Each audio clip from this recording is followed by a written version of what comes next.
Blunders, blunders, and more blunders. Can we stop blundering? This is a huge question because we all chess players blunder, from the beginner to the world champion. But of course, there is a difference. The world champion already climbed the ladder up to the top, and his blunders are difficult to spot and really difficult to punish. But beginners' blunders are usually easy to spot and easy to punish. So this video is not for world champion, it's for beginners who are having trouble improving their chess because of blunders. I'll give you 5 keys to stop blundering.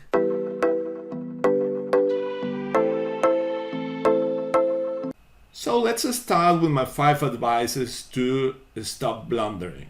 The first one is called lose.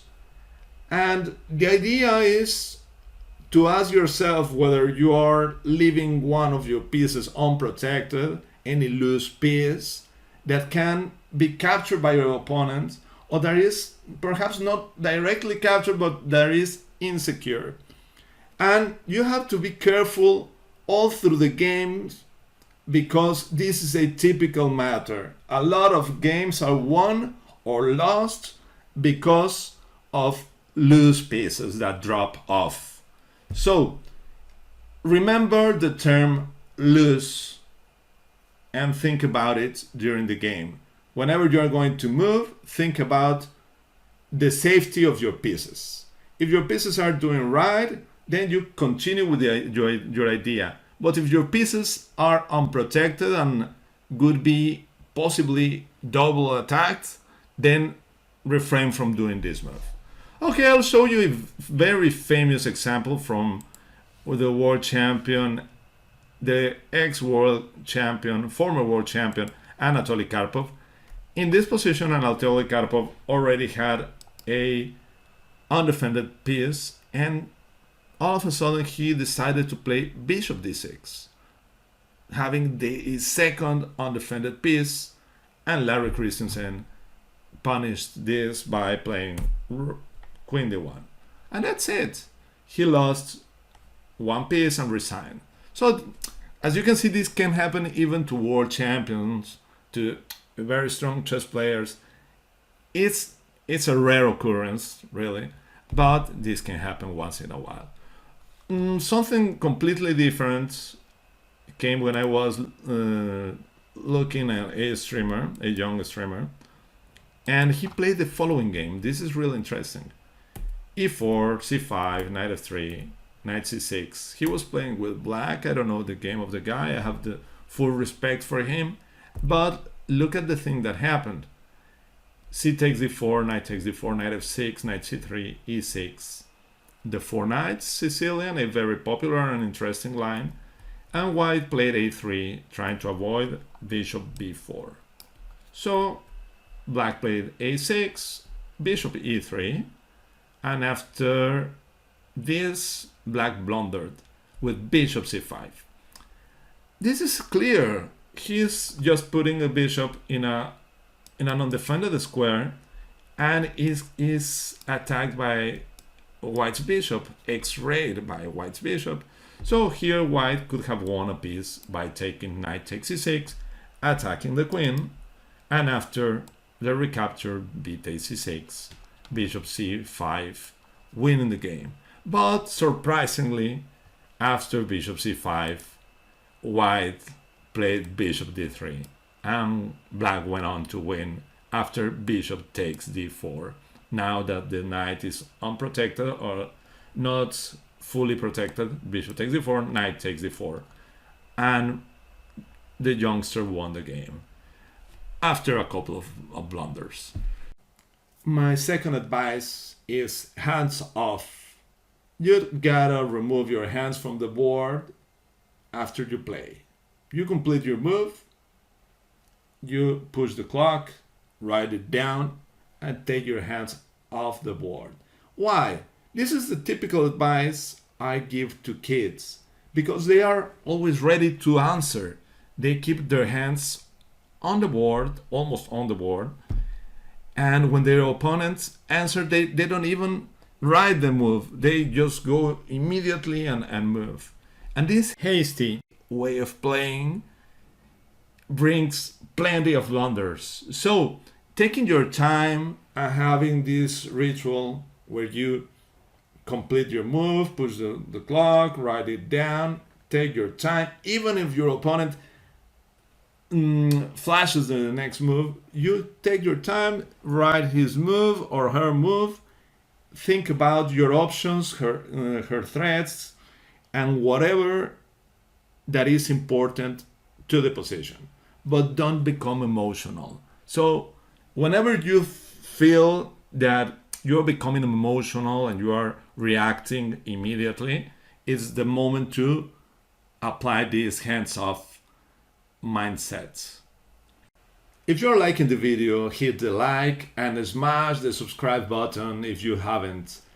And let's continue. The third advice is related to the whole board, so I call it 64. We need to consider the whole picture and don't get obsessed by what is happening in a special sector of the board. Because if you get obsessed and you are not paying attention to what is on the other side, this can get disastrous. Yes, you can get a blow from the other side. And okay, chess is a game of complete information. We are supposed to gather the information and assess the situation, but if we are too obsessed with a part of the board, we won't do it. And other aspect of this idea is to consider even the most crazy squares for our pieces. And to show this idea, I brought a game, Shipman Walter against Ruben Fine, a game from a blindfold simultaneous exhibition that took place in 1945. Ruben Fine was a fantastic world-class chess player, and with this move you'll notice how strong he was. Now he's attacking c4. This pawn is weak, but it's not easy to bring another piece to attack the pawn. There's only one square to manage to do it. So the square is a5. So how can you bring the knight to h5? Okay, it's not that difficult, but perhaps some of you will struggle to find the answer. Ruben Fine played knight h8, followed by knight f7, knight d8, knight b7, and knight a5, and ended up winning the game. Okay, this game is really interesting, but it's not the idea of the video to analyze this endgame. Okay, let's jump into the fourth advice, and this is selfless. It's called selfless, and it's about being less selfish. We need to be really objective. Instead of only thinking about our plans, we need to consider our opponent's plans and ideas, resources and threats, because otherwise we can commit horrible blunders because of this lack of information or this lack of objectivity. So when you feel you're just thinking about your ideas, your moves, it is worth to remember the term selfless. Chess has to be about what is happening in the board, not about your desires, about your wishes. I wish I can do that and this. Okay, you have to think about it, but you have to be objective and see if your opponent is planning something to counter your idea, or if he has got a plan of himself, and a threat that can be devastating against our position, and we're just too entertained thinking about our plans, not paying attention to what he's up to. So I have a nice example here from an ending in which White wanted to so bad to win that he went straight into a small trap that turned decisive. So White has got an extra pawn.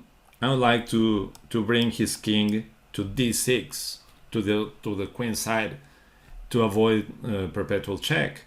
So he played king g4 that turned out to be a blunder. He's just thinking about hiding away from the black queen. He will have to resign to the fact that the game is a draw and play king h2. Okay, after king g4, the game continued with f5 and game over, because after the capture en passant, queen f5, king h4 and queen h5 checkmate. Besides, after f5, if white played king h4, then simply queen h1 and checkmate. This can happen to all of us. We're just trying so hard and we're not paying attention to our opponent's resources. This can happen, of course. Okay, and my last advice is devoted to practice. Its name is practice. The thing is to solve as much puzzles as you can, because it will improve your pattern recognition and can terribly help you to avoid blunders. Also have training sessions devoted to blunders. Like, for example, say I will play some 3 10-minute games or 1 10-minute game, and the intention is to blunder as less as possible. It's not the idea to win the game or whatever. Of course, we all like to win, but the idea is precisely to make the least amount of blunders. And that would be it. That's my top 5 advices to stop blundering. Of course, there are different ideas, different levels of blunders, and to this beginner level, post-beginner level, I think those apply very well. So leave me your comment below and tell me what do you think about it, if you have some other ideas, and if you start practicing the advices I give you, then tell me how is it going, and we can make a further video to deepen into the idea, into these 5 ideas.